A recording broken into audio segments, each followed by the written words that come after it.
तेरा कलाम रहेगा कायम पहाड़ जब ना रहे खुदाया, तेरे मुंह की एक बात भी टलेगी ना चाहे कुछ भी हो। अजीज नाजरीन, मैं अयाद ज़रीफ आप तमाम देखने वालों को हमारे रोज के बाइबली मुतालियाती प्रोग्राम की नई किस्त में खुशामदीद कहता हूँ। नाजरीन, इस प्रोग्राम में हम बाइबल मुकद्दस की तमाम किताबों का मुताला आपके लिए पेश कर रहे हैं। हम पुराने अहद नामे की कुतब के मुताले में नोहा की किताब के चौथे और पांचवें बाब का मुताला करेंगे। नाजरीन, मैं बताना चाहूंगा कि नोहा की किताब की ये आखिरी किस्त है। प्रोग्राम के आगाज से पहले मैं स्टूडियो में आए खुदा के खादिम का खैर मकदम करूंगा। खुशामदीद भाई यूसुफ। शुक्रिया भाई। और स्टूडियो में आए दीगर मेहमानों को भी खुशामदीद। बहुत शुक्रिया भाई यूसुफ, हम नोहा की किताब के चौथे और पांचवें बाब पर पहुंच चुके हैं। ये नोहा की किताब के मुताले की आखिरी किस्त है।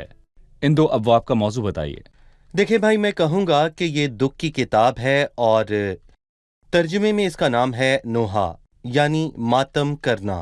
लेकिन इसका नाम नोहा क्यों है? क्योंकि यरूशलेम की हालत अफसोसनाक थी। उसकी हालत बिगड़ गई थी। उसकी कुव्वत और ताकत जाती रही और वो जलील हुए। इसीलिए खुदावंद ने तौरेत में वादा किया कि अगर वो उसके कलाम को ना माने तो वो उनको सर बनाएगा और नाफरमानी के सबब से वो दुम बनेंगे। चौथे बाब में जलाल जाता रहा और उस कौम की अदालत हुई, और फिर इसके बाद पांचवें बाब में दुआ और इकरार और उम्मीद है। सही। मैं चौथे बाब की चंद आयत पढ़ना चाहूंगा। सोना कैसा बेआब हो गया, कुंदन कैसा बदल गया, मकदस के पत्थर तमाम गली कूचों में पड़े हैं। सयून के अजीज फर्जंद जो खालिस सोने की मानिंद थे, कैसे कुम्हार के बनाए हुए बर्तनों के बराबर ठहरे। गीदड़ भी अपनी छातियों से अपने बच्चों को दूध पिलाते हैं, लेकिन मेरी दुख्तरे कौम बियाबानी शतरमुर्ग की मानिंद बेरहम है। शीरखार की जुबान प्यास के मारे तालू से जा लगी। बच्चे रोटी मांगते हैं लेकिन उनको कोई नहीं देता।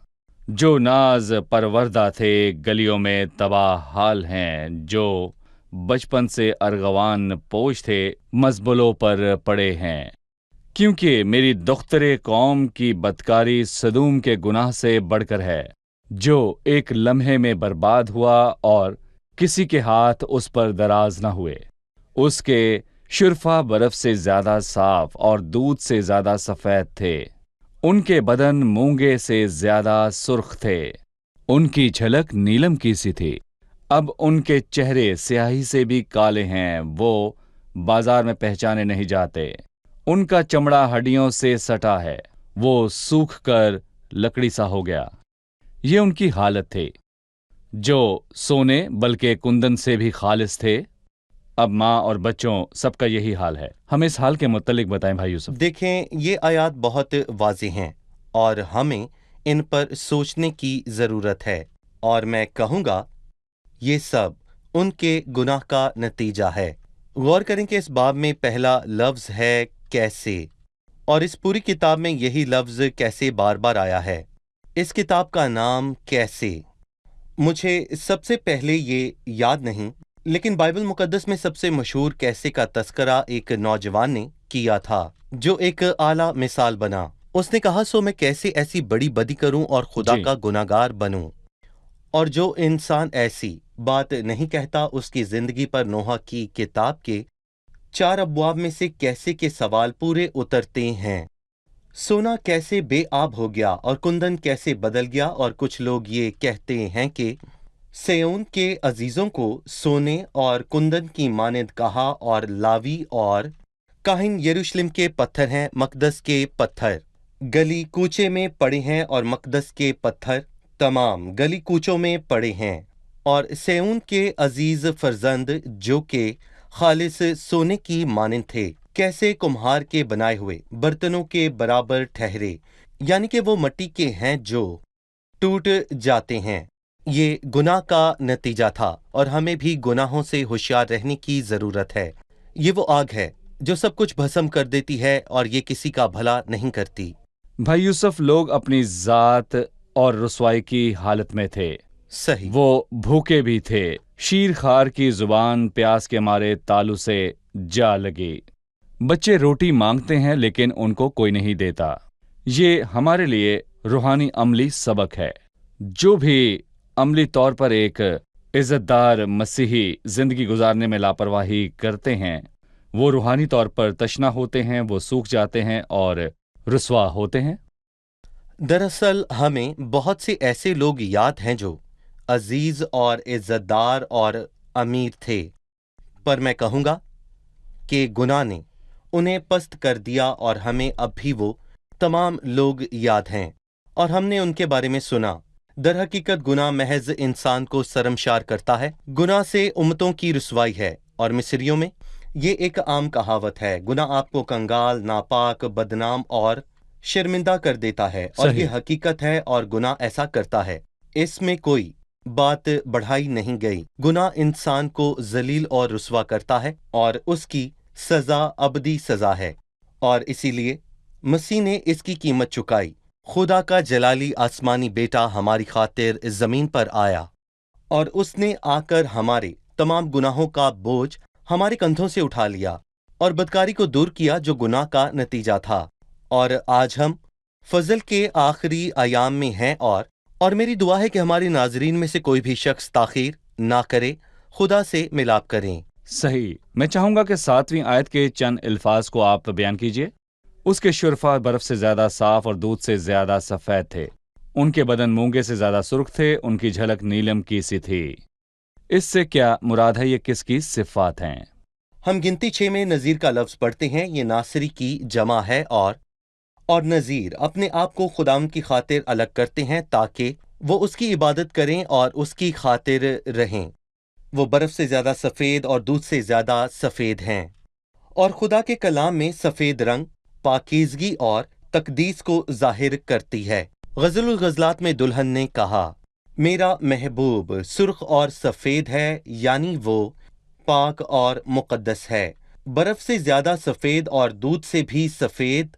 और यही नहीं बल्कि आगे लिखा है कि उनके जिस्म सुर्ख थे, और फिर इसके आगे लिखा है मेरा महबूब सुर्ख और सफेद है।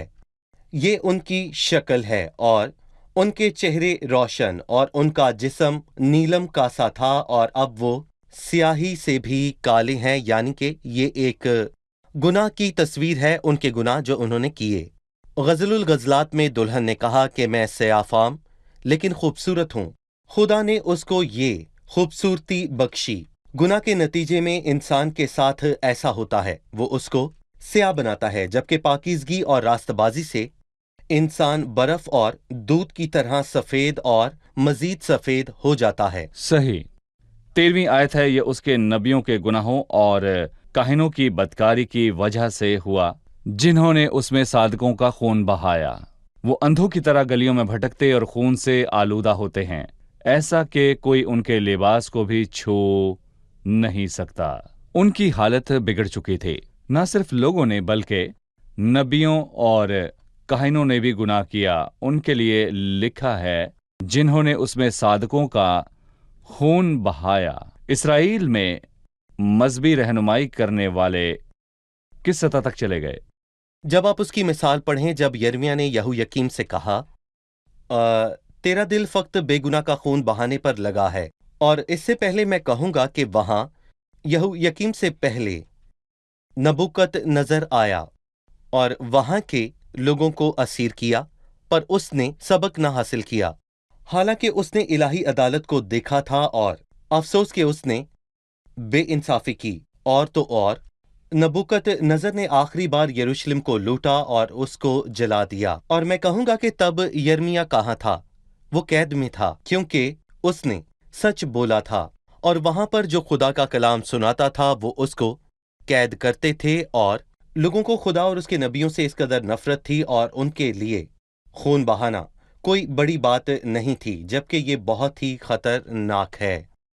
ये काहिनों की बदकारी की वजह से हुआ, जिन्होंने उसमें सादिकों का खून बहाया। सही। मेरा सवाल चौथे बाब की 17वीं आयत से है। हमारी आंखें बातिल मदद के इंतजार में थक गईं। बातिल मदद के इंतजार से क्या मुराद है? जी भाई यूसुफ, इस आयत से क्या मुराद है? دیکھیں، خدا کے کلام میں لکھا ہے کہ ہماری آنکھیں باطل مدد کے انتظار میں تھک گئی ہیں، اور ہم اس قوم کا انتظار کرتے رہے جو بچ نہیں سکتی۔ وہ کس کا انتظار کر رہے ہیں؟ افسوس، جی۔ انہوں نے مصر پر انحصار کیا۔ مصر کی قوم کبھی بچ نہیں سکتی تھی۔ ہم نے بعد میں یرمیہ کی کتاب میں بھی یہ پڑھا۔ نبوکت نظر نے اس نے مصر ان کو کو تباہ کیا۔ کیا، اور وہ خود کو بچا نہیں سکے تو دوسروں کو کیسے بچا سکتے تھے؟ بنی اسرائیل اور بنی یہودا نے یہ کیوں کیا؟ انہوں نے خدا کی بجائے مصر پر تکیہ کیوں کیا؟ انہوں نے باطل مدد کا انتظار کیوں کیا؟ انہیں خدا کی مدد پر بھروسہ کیوں نہ تھا؟ ایک خوبصورت گیت ہے کہ انسان سے کسی مدد کی امید رکھنا بے فائدہ ہے، اور میرے مددگار میرا ہاتھ لے، میرے بہترین مددگار۔ زبور 60 میں لکھا ہے کہ مخالف کے مقابلے میں ہماری کو مکر، جی۔ کیونکہ انسان کی مدد ابس ہے۔ لکھا ہے مخالف کے مقابلے ہماری کو مکر، کیونکہ انسانی مدد ابس ہے۔ انسانی مدد ابس ہے، جی۔ اور سچ ہے کہ انسان سے کسی قسم کی امید رکھنا بے فائدہ ہے۔ جیسا کہ بائبل مقدس فرماتی ہے، اے لشکروں کے خداوند مبارک ہے وہ جس کا توکل تجھ پر ہے۔ خداوند پر بھروسہ رکھنے والا شرمندہ نہیں ہوتا۔ یقیناً پر جو ٹھیک ہے۔ کسی پر بھروسہ رکھتا ہے گر جاتا ہے۔ صحیح۔ جی ہاں۔ بھائی 5ویں باب کی طرف چلیں تو یہ اس کتاب کا آخری باب ہے۔ اس کی شروعات دعا سے ہوتی ہے، اے خداوند جو کچھ ہم پر گزرا اسے یاد کر، نظر کر اور ہماری رسوائی کو دیکھ۔ ہماری میراث اجنبیوں کے حوالے کی گئی، ہمارے گھر بیگانوں نے لے لیے، ہم یتیم ہیں، ہمارے باپ نہیں، ہماری مائیں بیواؤں کی مانند ہیں۔ ہم نے اپنا پانی مول لے کر پیا، اپنی لکڑی بھی ہم نے دام دے کر لی۔ ہم کو رگیدنے والی ہمارے سر پر ہیں، ہم تھکے ہارے اور بے آرام ہیں۔ ہم نے مصریوں اور اسوریوں کی اطاعت قبول کی تاکہ روٹی سے سیرو آسودہ ہوں۔ ہمارے باپ دادا گناہ کر کے چل بسے، اور ہم ان کی بدکاری کی سزا پا رہے ہیں۔ غلام ہم پر حکمرانی کرتے ہیں، ان کے ہاتھ سے چھڑانے والا کوئی نہیں۔ صحرا نشینوں کی تلوار کے باعث ہم جان پر کھیل کر روٹی حاصل کرتے ہیں۔ قحط کے جھلسانے والی آگ کے باعث ہمارا چمڑا تنور کی مانند سیاہ ہو گیا ہے۔ انہوں نے سیون میں عورتوں کو بے حرمت کیا، اور یہودا کے شہروں میں کنواری لڑکیوں کو، عمرہ کو ان کے ہاتھوں سے لٹکا دیا۔ بزرگوں کی رواداری نہ کی گئی، جوانوں نے چکی پیسی اور بچوں نے گرتے پڑتے لکڑیاں ڈھوئیں۔ بزرگ پھاٹکوں پر دکھائی نہیں دیتے، جوانوں کی نغمہ پردازی سنائی نہیں دیتی۔ ہمارے دلوں کی خوشی جاتی رہی، ہمارا رقص ماتم سے بدل گیا۔ تاج ہمارے سر پر سے گر پڑا، ہم پر افسوس کہ ہم نے گناہ کیا، اس لیے ہمارے دل بےتاب ہیں۔ انہی باتوں کے باعث ہماری آنکھیں دھندلا گئیں۔ کوہ سیون کی ویرانی کے باعث اس پر گیدڑ پھرتے ہیں، پر تو اے خداوند ابد تک قائم ہے، اور تیرا تخت پشتر پشت ہے۔ پھر تو کیوں ہم کو ہمیشہ کے لیے فراموش کرتا ہے اور ہم کو مدت دراز تک ترک کرتا ہے؟ اے خداوند ہم کو اپنی طرف پھیرا تو ہم پھریں گے۔ ہمارے دن بدل دے جیسے قدیم سے تھے۔ کیا تو نے ہم کو بالکل رد کر دیا ہے؟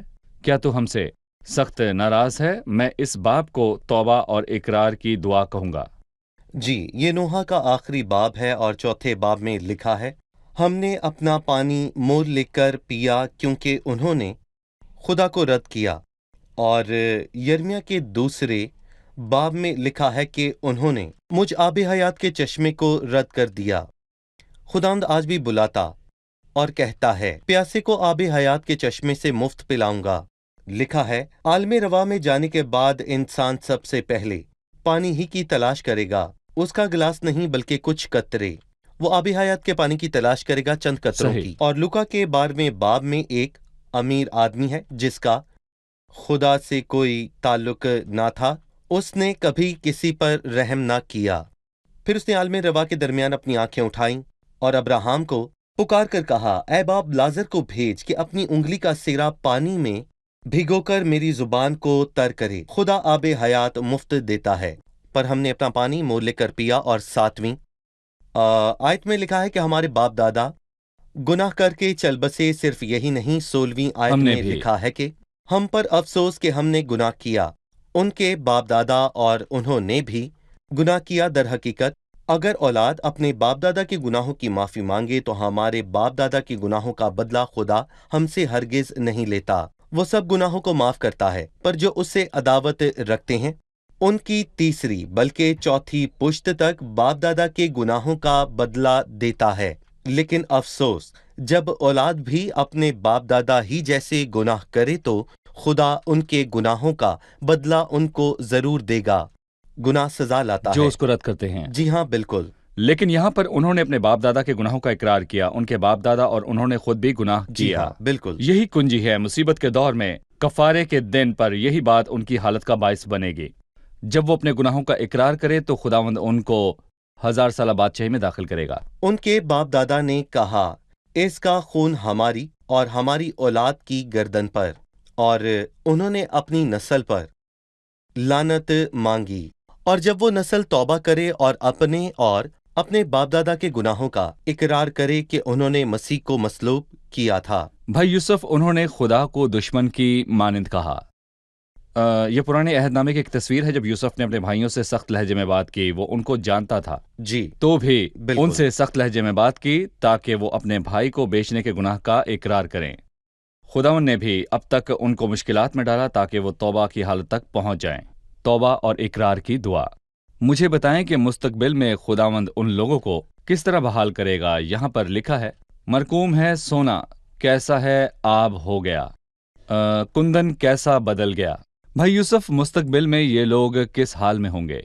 देखें भाई, मैं कहूंगा कि ये आयत एक से ज्यादा मर्तबा आई है। मसलन 21वीं आयत में लिखा है कि आए खुदावन, हमको अपनी तरफ फेर तो हम फिरेंगे। यानी कि अगर खुदावंद अपना काम शुरू ना करे तो वो खुद से खुदावंद की तरफ ना लौटेंगे। यिर्मयाह ने अपनी किताब में कहा कि तू मुझे फेर तो मैं फिरूंगा। ज़बूर 80 में 3 बार लिखा है, आए खुदावंद हमको बहाल कर, अपना चेहरा चमका तो हम बच जाएंगे। और फिर लिखा है, आए लश्करों के खुदा हमको बहाल कर और अपना चेहरा चमका तो हम बच जाएंगे। और यहाँ पर वो खुदावंद से बहाली की दुआ करता है और कहता है कि अपना चेहरा चमका। ज़बूर 80 में 3 मरतबा आया, आए खुदा हमको बहाल कर। और यिर्मयाह नबी ने अपने नोहे में भी यही कहा कि आए खुदावंद हमको अपनी तरफ फेर तो हम फिरेंगे, हमारे दिन बदल दे। और उसने इस किताब को एक और नोहे के साथ खत्म किया। क्या तूने हमको बिल्कुल रद्द कर दिया है? क्या तू हमसे सख्त नाराज है? और यकीनन खुदा उनसे नाराज था। और जब आप अपने गुनाहों से तौबा करें तो वो अपने फजल के वसीले आपके गुनाहों को माफ करता है। मसीह को मसलूब करने के गुनाह के बोझ के बावजूद मसीह का खून सब गुनाहों को धोता है। और बेशक उन्होंने तमाम गुनाहों में से बड़ा गुनाह किया, उन्होंने खुदा के बेटे को रद्द किया और उसे मसलूब किया। देखें भाई, मैं कहूँगा कि हमने बहुत से शरीर और फिर बहुत से बदकार लोग देखे हैं। मसीह के खून के वसीले उनके गुनाह माफ हुए क्योंकि उन्होंने गुनाहों से तौबा की। शुक्रिया भाई यूसुफ, हम किस्त के इख्तिताम पर पहुंच चुके हैं। अब मेहमानों से उनकी राय जानेंगे। आप तैयार हैं? जैसा कि हमने नोहा की किताब का मुताला मुकम्मल किया और आज हमने चौथे और 5वें बाब का मुताला मुकम्मल किया। मेरा सवाल चौथे बाब की 7वीं आयत से है। लिखा है, उसके शुरफा बर्फ से ज्यादा साफ और दूध से सफेद थे, उनके बदन मूंगे से ज्यादा सुर्ख थे, उनकी झलक नीलम की सी थी। आप में से कोई हमें बताए कि उसने किसके मुतल्लिक ये अल्फाज कहे?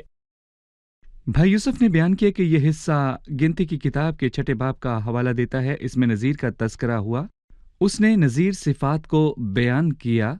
ये उनकी पाकीज़गी की हालत का बयान है। उनके बदन मूंगे से ज़्यादा सुर्ख थे और उनकी झलक नीलम की सी थी। लिखा है, मेरा महबूब सुर्खो सफ़ेद है। आखिरी हिस्सा है, उनकी झलक नीलम की सी थी। यानी ये उनकी कुव्वत का बयान है। अफसोस उनकी बदकारी और गुनाह के सबब से वो स्याही से भी ज्यादा काले हो गए। सही, उनकी हालत बदल गई। जी बिल्कुल बिल्कुल ठीक है। 17वीं आयत है, हमारी आंखें बातिल मदद के इंतजार में थक गईं, हम उस कुव्वत का इंतजार करते रहे जो बचा नहीं सकती थी। हमें ये बताइए कि वो किसके मुंतजिर थे? वो मिस्र के मुंतजिर थे। उन्होंने मिस्र से मदद की उम्मीद रखी। अफसोस मिस्र ने किसी की मदद ना की। जिन्होंने उस पर तकिया किया रुसवा हुए। लेकिन खुदावंद हमारा हकीकी मददगार है, वही हमारी मदद करता है। जी, मिस्र की कौम भी निकाली गई। जी, मिस्र तबाह हुआ। सही, ठीक है। बिल्कुल। 5वें बाब में रहम की दुआ है। इस दुआ में उन्होंने अपने गुनाहों का इकरार किया। हमें बताएं कि इससे इस कौम के मुस्तकबिल के बारे में क्या जाहिर होता है? कलीसिया के आसमान पर जाने के बाद ये बड़ी मुसीबत के दौर में तौबा करेंगे। वो मसीह के कत्ल के गुनाह और अपने बाप दादा के गुनाहों का इकरार करेंगे। सही, शुक्रिया। सही, शुक्रिया बिल्कुल। भाई यूसुफ, खुदा खुदा आपको बरकत दे। मेहमानों का भी शुक्रिया। अजीज नाजरीन, मैं आपसे कहूंगा कि ये उस कौम की गलती थी कि उन्होंने खुदावन के सिवा किसी और पर भरोसा किया। आयत है, हमारी आंखें बातिल मदद के इंतजार में थक गईं। उस कौम ने मिस्र से मदद की उम्मीद रखी, उन्होंने खुदावंद को अपनी पनाह नहीं बनाया। अफसोस, मिस्र ने उनको ना बचाया और वो खुद भी तबाह हुए। वो लोग असीरी में गए और परागंदा हुए। सो अजीज नाजरीन, खुदावंद के अलावा किसी और से निजात की उम्मीद ना रखें। अगर आप अपनी निजात के लिए किसी इंसान पर तकिया करें तो आप भी कहेंगे, हमारी आंखें बातिल मदद के इंतजार में थक गईं, सही रास्ता अपना लें। निजात सिर्फ खुदावंद के पास है, लिहाजा खुदावंद के पास आएं और निजात पाएं। अजीजों, उसने आपके लिए एक निजात तैयार रखी है। खुदावंद की निजात की बरकत को हासिल करें। वही वाहिद निजात दहिंदा है, वही आपको अब्दी बरकत बख्शता है। अजीजों, किसी दूसरे के वसीले से आपको निजात नहीं मिल सकती, सिर्फ यीशु मसीह के वसीले। अगली किस्त में फिर मुलाकात होगी। खुदावंद आपके साथ हो।